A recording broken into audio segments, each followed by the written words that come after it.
Salut tout le monde. Donc là ce soir on va parler force et hypertrophie. Donc voilà, bon, comme d'hab j'attends toujours qu'il y ait un peu plus de connectés. Donc voilà. Bon, soyez pas étonnés, hein, je me suis mis à l'aise ce soir. Il y a la petite infusion. Donc voilà. Et on va démarrer dans quelques instants. Merde, putain, ça va se casser la gueule. Désolé. Salut Brandon. Oh là là là là. Je m'excuse, je range un petit peu parce que là, il y a tout qui va tomber. Pour parler poliment, hop, c'est bon, histoire de pas péter la tasse. Hey, salut Coach Ben. Ah, Track and Force est avec nous. N'hésitez pas à aller faire un petit tour sur son site, il y a du matériel qui est plutôt intéressant. Hey, Brandon. Alors, on a Amandine aussi. Hey, l'homologue. Impec. Alex est avec nous aussi, super. Oh bah c'est tout bon ça, impec. Hey, salut Bif.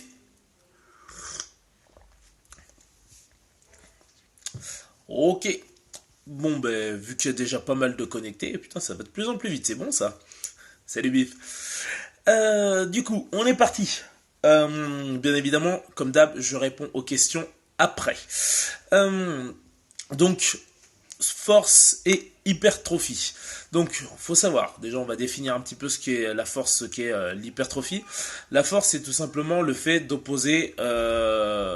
s'opposer à une force interne ou externe. Donc du coup, en gros, c'est tout simplement le fait de pouvoir résister à une charge. Tout simplement. Si on grossit un peu le trait, qu'on simplifie plutôt le trait, c'est tout simplement ça. Et l'hypertrophie, en fait, c'est le fait de faire grossir le muscle, de gagner en masse musculaire. Donc, pourquoi j'ai décidé de parler de ces deux sujets? Parce qu'en fait, ils sont tout simplement liés, entre guillemets. Salut Edouard. Ils sont tout simplement liés entre guillemets. Il faut savoir qu'en fait, le développement de la masse musculaire, il faut absolument qu'il y ait un temps sous tension qui a été effectué. Bien évidemment, il y a l'alimentation qui va avec, mais ça voilà, je ferai une petite parenthèse dessus pour me consacrer essentiellement à l'entraînement. Donc en fait, comment ça se passe? Pour prendre de la masse musculaire, il faut qu'il y ait un temps sous tension minimum, ou du moins optimal, pour que justement il y ait une réaction qui soit provoquée, déjà qu'il y ait des lésions, des micro-lésions musculaires, tout simplement pour qu'il y ait un dommage au sein du muscle. Et bien évidemment que ce dommage provoque une sécrétion naturelle d'hormones, d'hormones de croissance, pour tout simplement stimuler la réparation et la construction du muscle. Et en fait, pourquoi justement la force et l'hypertrophie sont un petit peu liés? Tout simplement parce que ça va être les entraînements où on va taper dans le muscle qui vont justement provoquer le plus de dégâts et donc qui vont justement occasionner des réparations pour reconstruire un muscle nouveau, si on peut dire ça comme ça, et un muscle plus dense. Bien évidemment, comme je le disais, l'alimentation va jouer un rôle important, bien évidemment, dedans. Et on se consacre principalement à l'entraînement. Donc c'est pour ça que l'hypertrophie va être liée un petit peu aux séances de force. Et donc pour ça, ça va être important de mettre en lien des séances de force, des séances aussi un petit peu de résistance musculaire, où on va taper un petit peu plus dans des séries un petit peu plus longues, qui vont justement permettre de nous faire sécréter énormément d'hormones de croissance, donc de façon naturelle, et aussi bien évidemment de détruire le muscle, parce que c'est vraiment ce qui est visé pour que justement il y ait une construction qui se fasse derrière qui soit optimale. Donc voilà pourquoi je voulais mettre en lien ces deux paramètres ce soir. C'est que vraiment il y a un lien comme j'ai pu vous l'expliquer. Pour entrer un peu plus dans le détail, par rapport aux entraînements de force, parce que par rapport à l'hypertrophie, voilà, il n'y a pas besoin d'épiloguer un peu plus dessus. Par rapport aux entraînements de force, il va falloir tout simplement soulever lourd, mais vraiment. Donc du coup, ça va être soit de faire des séries à charge maximale, donc qui vont être supérieures à 85% de votre max. Donc du coup, là, vous inquiétez pas, vous allez pouvoir faire que 6 répétitions, un peu plus, un peu moins. Et bien évidemment, plus on va se rapprocher de notre max, plus ce nombre de répétitions va être amené à diminuer. Et ça, c'est ce qu'il va falloir chercher à faire. Ça peut être tout à fait complété par un entraînement. Salut Thibaut. Ça peut être tout à fait être complété par un entraînement avec des répétitions un petit peu plus longues, aussi pour travailler un peu plus sur la résistance du muscle, parce que ce que j'ai pas précisé tout à l'heure, c'est que l'hypertrophie, en fait, elle est aussi optimisée par le fait qu'il y ait une occlusion vasculaire.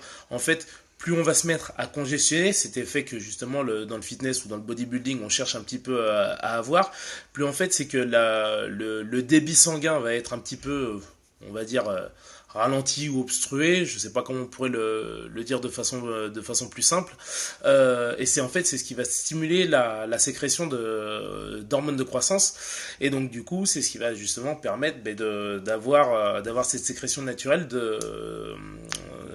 on va dire pour qu'on puisse prendre de la masse. Donc voilà pourquoi il va être intéressant de travailler à charge lourde, pour justement que voilà, on pète un peu les fibres, et aussi qu'on fasse un petit peu d'entraînement, on va dire, avec des séries un peu plus longues pour augmenter justement le temps sous tension, qu'on aille chercher un petit peu cette occlusion vasculaire là, ce débit sanguin qui est un peu ralenti à cause de la répétition de l'effort, et ça va permettre justement de développer sa masse musculaire et aussi jouer sur les paramètres de force. Voilà, je m'arrête là pour les explications pour la force et l'hypertrophie, parce qu'il existe énormément de méthodes pour travailler la force. Donc je vous ai parlé des efforts à charge maximale. Il y a aussi les efforts isométriques, donc c'est-à-dire statiques, comme par exemple, je pense qu'il y en a beaucoup qui l'ont déjà testé, le fait de rester en position de pompe ou en position de chaise. Ça aussi c'est une façon de travailler la force. Il faut la coupler avec un peu de concentrique, donc c'est-à-dire faire des mouvements de façon complète, par exemple faire de la chaise et des squats derrière. Donc voilà, ça c'est une autre approche. Il y a aussi la méthode excentrique, j'en avais parlé dans un live précédent, où ça va être de charger plus lourd que ce qu'on peut porter. Donc ça se fait bien évidemment avec des personnes qui vont assurer derrière le fait de remonter la barre ou la charge. Et bien évidemment, il faut que ce soit des personnes de confiance. Donc voilà. Et ça, en fait, ça va vous permettre de travailler votre force. Après, bien évidemment, pour les séries un petit peu plus longues, là, il y a juste besoin de travailler un petit peu au ressenti, et puis voilà, ça passe. Donc voilà pour ce petit live sur la force et l'hypertrophie. Maintenant, je m'attaque aux questions. Donc il y avait plusieurs questions de Thomas. Justement, il me posait une question, donc là ça n'a rien à voir avec la force et l'hypertrophie, mais je vous ai dit que je répondais à toutes les questions. Donc là, ça concernait en fait les produits laitiers. Donc où en fait il avait vu sur une de mes vidéos que voilà je déconseillais les produits laitiers.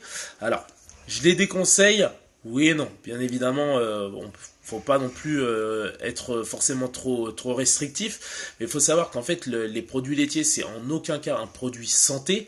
Alors déjà sur plusieurs points, le point principal c'est que de façon naturelle, de façon génétique, à partir de l'âge de 7 ans, l'âge naturel où normalement on est censé ne plus être allaité.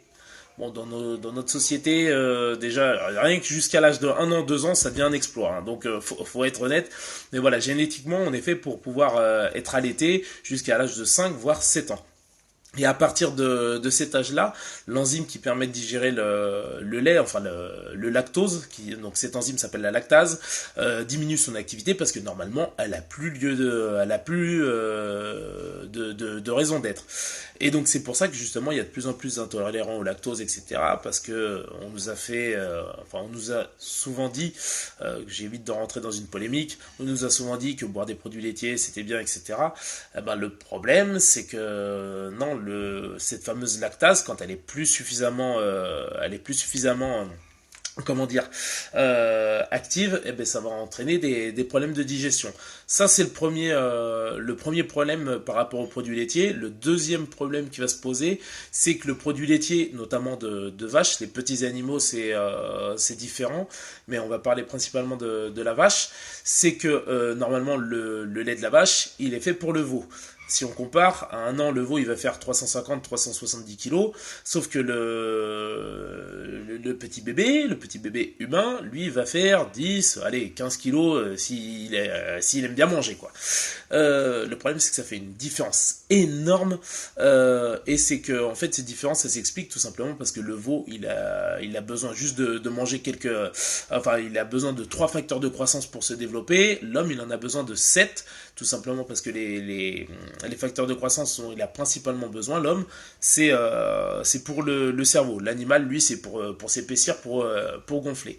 Et en fait, ces facteurs de croissance vont être pas terribles forcément pour l'homme, parce que justement, certaines études ont montré que ça pouvait à haute consommation, donc c'est-à-dire plus de 3 fois par jour et pendant des années, pouvait occasionner en fait le cancer du sein, le cancer de la prostate. Donc ça c'est un des éléments, et le problème c'est que le calcium, donc ça c'est aussi un autre point, le calcium de la vache, il booste nos ostéoblastes. C'est en fait notre construction, en gros c'est la mécanique pour construire nos os, les solidifier, et à partir du moment où on consomme les produits laitiers donc de vache, ça va booster nos ostéoblastes, et c'est un petit peu comme si vous aviez votre voiture. Donc bien évidemment on parle pas de grosses voitures, on parle des voitures classiques, genre une Renault Clio, Twingo, etc. Et que vous vous amusiez à rouler tous les jours à 160-180 km/h.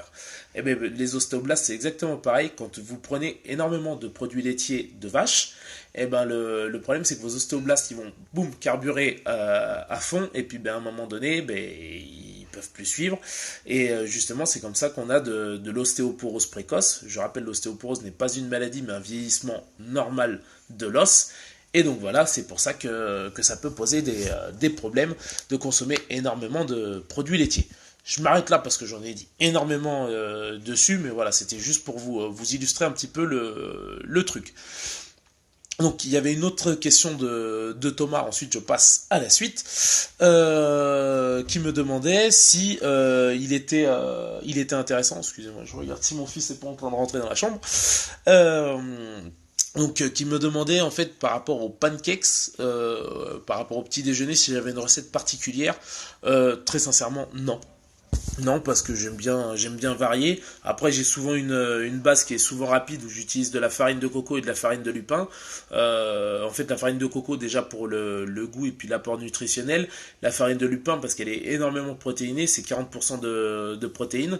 Donc c'est pour ça que j'utilise très souvent ces deux farines, avec bien sûr des œufs, et puis après j'intègre un petit peu de graines ou de choses comme ça, avec des fruits secs dedans, parce que j'aime bien la texture, mais après chacun fait comme il veut.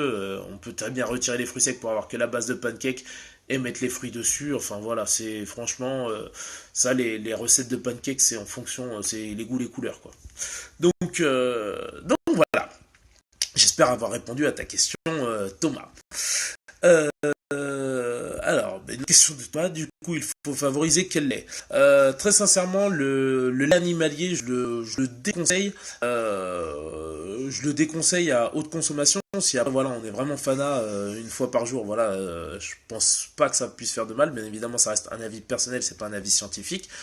Mais vaut mieux tourner au lait végétal, qui sera bien moins nocif, et qui va apporter tout autant de nutriments, des nutriments intéressants.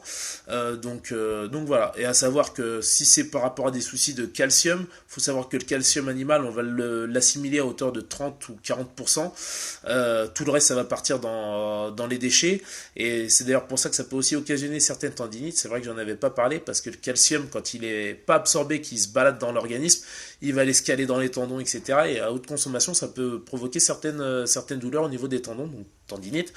Donc voilà. Et donc le calcium végétal, lui, va être absorbé à hauteur minimale de 70%. à peu près.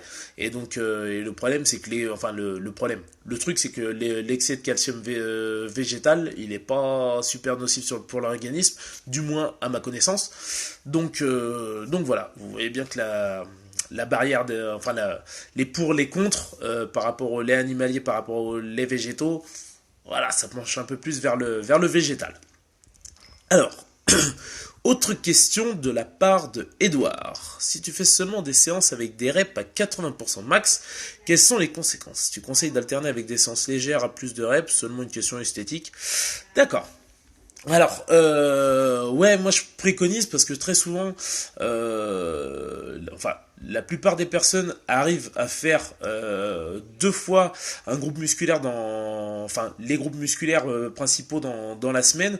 Donc l'idéal c'est de faire une séance à charge lourde, une séance à charge légère, comme ça on balaye un petit peu les deux paramètres. Si malheureusement on n'a pas cette chance, parce que ça peut arriver pour X raisons, du coup on fait un mix, on fait du travail à charge lourde en début de séance, bien évidemment c'est sûr on fera moins de séries, vu que tout sera réuni sur une même séance, et puis des charges légères par la suite, tout est possible, ça peut tout à fait s'aménager au sein d'une séance. Après, comme je l'avais dit, l'alimentation bien évidemment va rentrer en ligne de compte, mais les deux sont possibles.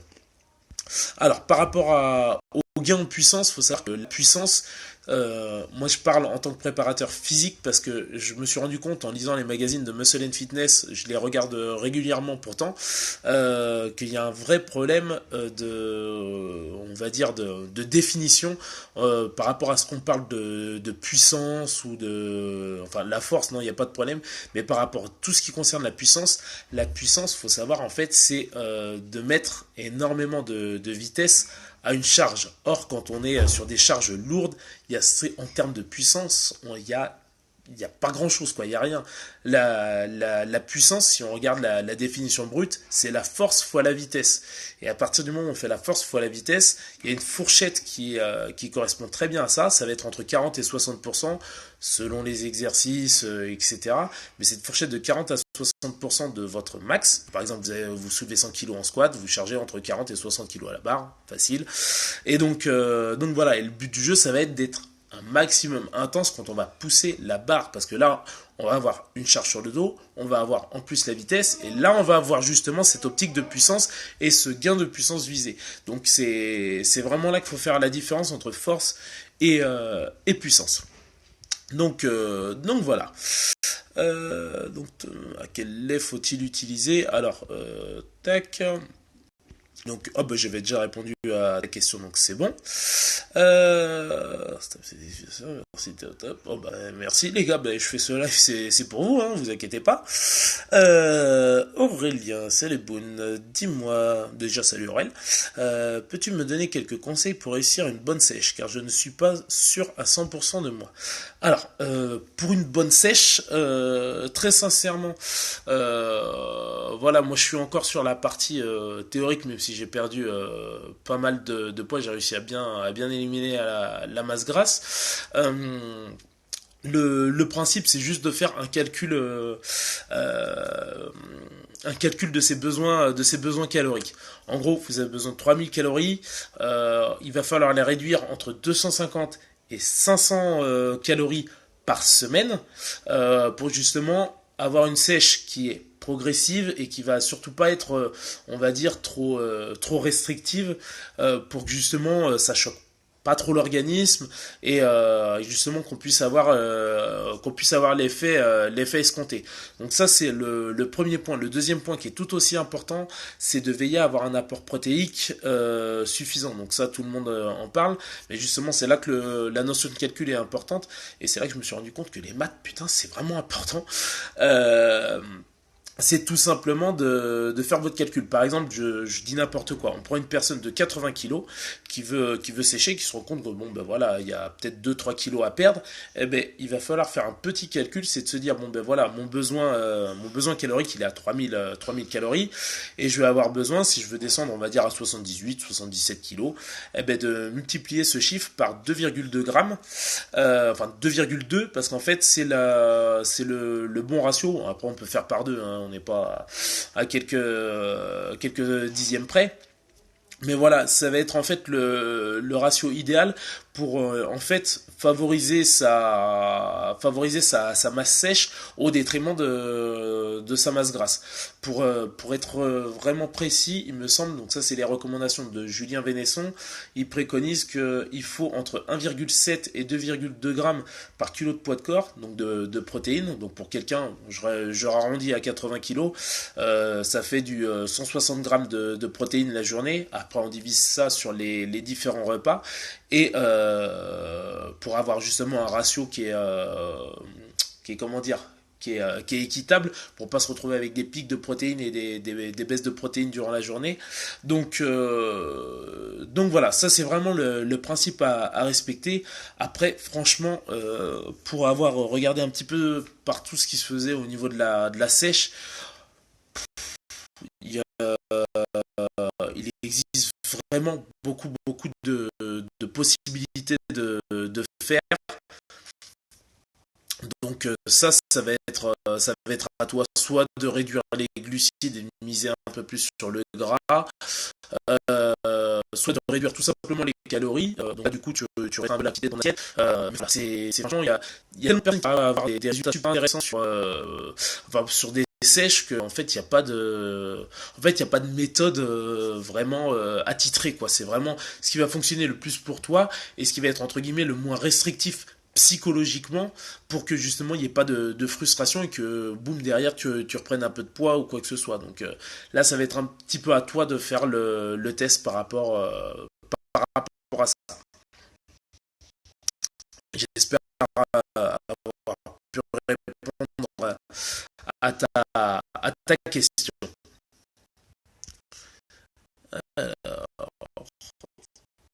Alors, coaching, on bat surtout. Donc le but c'est d'avoir le plus haut en watt. Ah oui, par rapport à la puissance, oui, exactement. Je m'excuse, j'ai l'impression que ça bug un petit peu. N'hésitez pas à me dire. N'hésitez pas à me dire un peu parce que j'ai l'impression que c'est merde. Bref, pardon. Pour revenir pour revenir à ce que dit Don, en watts, on parle de puissance. Alors, le problème de parler en watts, c'est qu'il faut avoir un outil justement de mesure pour voir notre puissance. Après, il y a des choses intéressantes qui se font, par exemple avec le myotest. Il existe d'autres outils qui sont tout aussi intéressants. J'ai mangé le nom, je crois que c'est Beat ou Beast. Pareil, c'est un petit appareil qui se met sur la barre pour calculer la puissance développée. Comme ça, vous n'avez même pas à vous prendre la tête à faire des calculs ou quoi que ce soit. Vous chargez la barre approximativement à 50% de votre max. Et après, selon ce que vous arrivez à développer, vous allégez un petit peu ou vous mettez un peu plus de poids pour avoir justement le plus haut watt, donc la plus haute puissance de pousser sur votre barre. Et c'est vraiment magique. Et maintenant, il commence à y avoir des applications carrément sur téléphone où le téléphone, donc bon, il y a des petits boîtiers qui existent exprès pour mettre le téléphone sur la barre pour calculer l'accélération de la barre et puis avoir justement ce calcul de puissance. Bref, enfin, moi je trouve ça extraordinaire. Désolé, je m'enflamme un peu, mais je trouve ça vraiment passionnant. Donc, mais ouais, le plus haut watt, ça c'est vraiment très très important. Edouard, non, effectivement, je parle plus de force que d'explosivité. Ah ben voilà, donc on a bien fait d'en parler. Alors, merci, Thomas, oui, écoute, dernière question, peut-être un peu répétitive, mais tu ne manges que de pancakes le matin? Non, mais t'inquiète, c'est un live, hein, je réponds à toutes les questions. Donc, non, les pancakes, au petit déjeuner, non, je varie pas mal. Là, je mange pas mal de pancakes parce qu'en fait, je suis sur un cycle de puissance de force, ou force-puissance, hein, ça dépend comment on voit les choses, et je vais attaquer sur un cycle de force et hypertrophie. Donc en fait, c'est pour ça que les pancakes le matin me correspondent bien, parce que ça me permet de me faire plaisir et justement d'être dans mon objectif de mes cycles d'entraînement. Mais après voilà, je sais qu'il y a une journée dans la semaine, peut-être deux, où je vais faire une journée entre guillemets cétogène. Donc pour ceux qui ne connaissent pas, c'est tout simplement le fait de réduire drastiquement les glucides. où en fait je vais consommer ouais, moins de 50 grammes de glucides la journée. En gros, ben, c'est tout simplement, je vais bouffer de la verdure, donc ça va être des salades, des épinards, des radis, des choses comme ça qui contiennent très très peu de glucides, mais qui sont riches en vitamines et minéraux. Et puis, ben, par contre, je vais augmenter pas mal la partie de bonne graisse, où je vais manger pas mal de noix, de noisettes, de graines, et bien évidemment avec une bonne portion de protéines. Donc, généralement, soit ça va être de la blanche ou de la soie. Donc voilà, ça m'arrive en même temps de prendre un petit déjeuner, on va dire à l'anglaise, ou même nordique, où ça va être par exemple du saumon le matin, donc soit du saumon fumé, soit du saumon cuit à l'eau, avec une salade et des noix. Donc voilà, en fait, ça dépend vraiment de mon objectif. Donc là, je parle de ça parce que je suis sur un cycle de puissance de force et que je vais passer sur un cycle force et hypertrophie. Mais après, quand je vais faire une sèche, voilà, ça évoluera aussi. Donc voilà, j'espère avoir répondu aussi à ta question. Donc, eh ben, écoutez,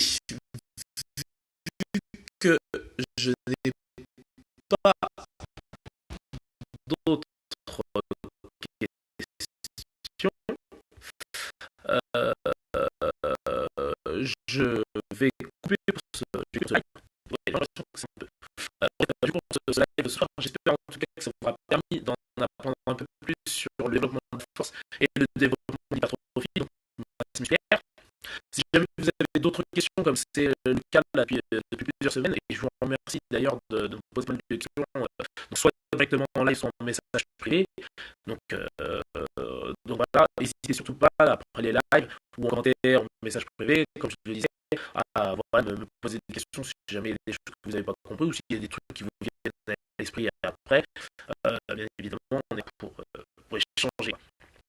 Donc, si, il y a des dernières questions à vous. Edouard, est-ce que tu penses qu'avoir plus de cheveux donne plus de force que ce cheveux? Il est con. Euh, bonne question, bonne question. Je pense que ça dépend de la saison, tu vois. En hiver, quand j'ai pas mal de cheveux, tu vois, ça m'aide à garder la tête au chaud. Donc je me sens plus apte, tu vois, à pousser. Et en été, quand j'ai les cheveux un peu plus courts, tu vois, ça m'aide à aérer un peu plus l'esprit. Donc ouais, je pense que en fait, ça dépend vraiment de la saison plutôt que de la longueur des cheveux, quoi. Désolé, je me suis. Du coup, passons aux choses sérieuses. Thomas, le pancake est donc un bon compromis pour un petit déjeuner équilibré ou faut-il rajouter des fruits ou du gras? Non, franchement, le pancake, il est tout à fait possible de faire des pancakes entre guillemets un petit peu plus gras, euh, ou on va dire un peu plus protéinés, et puis ben, on rajoute des fruits à côté. En fait, tout va dépendre de toi, de ce que tu recherches. Après, le seul truc qu'il faut savoir, c'est que à partir du moment où on mange protéiné, excuse-moi un petit peu, à votre santé. Mais le seul truc qu'il faut savoir, c'est qu'à partir du moment où on mange protéiné, euh, hyper c'est que du coup, il va y avoir une acidose qui va être provoquée au sein de l'organisme. Parce que les protéines acidifient en corps. Et donc, du coup, pour contrer cette acidité, il va falloir miser sur des aliments qui vont alcaliniser le corps. Donc, c'est l'inverse de l'acidité, c'est alcaliniser. Et en fait, pour ça, c'est les fruits et les légumes. Et donc, c'est pour ça qu'en fait, quand on mange hyper protéiné et tout ça, pour les sportifs, il faut absolument avoir cette portion de végétal. Elle doit composer techniquement 50% de nos repas. Donc c'est pour ça qu'en fait, les fruits et les légumes, c'est vraiment super, super important. Donc voilà, après pour le petit déjeuner équilibré, voilà, c'est juste que il y a plein de vitamines, de minéraux, donc fruits ou légumes, avec des bonnes graisses, donc ça va être des oléagineux, des graines, de l'huile, et puis des portions de protéines, donc via les œufs, via le pancake, selon la farine qu'on va utiliser. De toute façon, il y a déjà les œufs dedans, sauf si vous en faites vegan, mais c'est tout à fait possible d'en faire des protéines véganes. Donc, donc voilà, mais il y a à avoir ce ratio, et puis voilà, ça roule. Ok, eh bien, écoutez, je m'arrête là pour ce soir. Merci à tous pour vos questions, ça me fait super plaisir. Et bien évidemment, n'hésitez pas, hein, si vous avez d'autres questions, si vous voulez même que je traite enfin d'autres thématiques, si vous avez des sujets de thématiques, je peux tout à fait les traiter prochainement. Je pense que d'ailleurs je vais le mettre en story ça pour que vous puissiez me donner des petites idées, parce que bon, vu que c'est fait pour vous, autant que je vous mette à contribution. Donc voilà. Ah, si, une question de Diamandine. Donc, bonsoir coach, c'est Diamandine. Que conseillez-vous comme entraînement? On va se tutoyer pour que ce soit plus simple quand il y a la couleur sur les lives. Que conseillez-vous comme entraînement pour muscler le corps avec grossesse et quelle pour le corps avec grossesse délicate? Ok. Alors, tout simplement, la priorité, là, ça va être de remuscler tout ce qui va être au niveau de la ceinture abdominale, donc tout ce qui va concerner le corps, CORE, pour déjà retonifier un petit peu la peau. Parce qu'il faut savoir que si on n'a pas un buste qui est gainé, c'est strictement impossible de faire tous les mouvements, enfin tous les mouvements de musculation. Donc ça, c'est vraiment la priorité. Et ensuite, il va falloir rebosser un tout petit peu au niveau du cardio, parce que forcément, ben, voilà, qui dit grossesse dit que ben, tous les efforts physiques, on va dire un petit peu plus poussés, etc., ben, on les met de côté. Donc du coup, ça va être bien de faire un petit peu de cardio en douceur, faire du vélo, du rameur, les footings, ça c'est vraiment au ressenti. Personnellement, je le préconise pas parce que bon, les impacts, tout ça, quand on n'a pas retrouvé, on va dire, un bon gainage, euh, ça peut être délicat pour les articulations. Donc, euh, donc voilà. Mais si après vous vous sentez à l'aise, il n'y a pas de souci. Et puis après, on peut viser bien évidemment à rendre, on va dire, la musculation un peu plus poussée, euh, même des séances qui sont un peu plus poussées en termes d'intensité. On peut viser ça. Donc, voilà, avoir répondu à ta question. Eh ben, écoutez, je vous remercie beaucoup, beaucoup, beaucoup d'avoir participé à ce live.